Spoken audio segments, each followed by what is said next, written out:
Quiz time with Robbie. Which animal has a long trunk and big ears? Is it lion, elephant, giraffe, or is it zebra? It's elephant. What animal hooks and carries its baby in a pouch? Is it koala?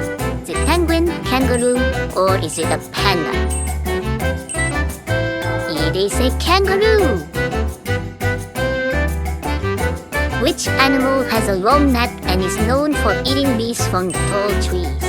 Is it a lion, the elephant, giraffe, or is it zebra? It's a giraffe. See you guys next time for more quizzes.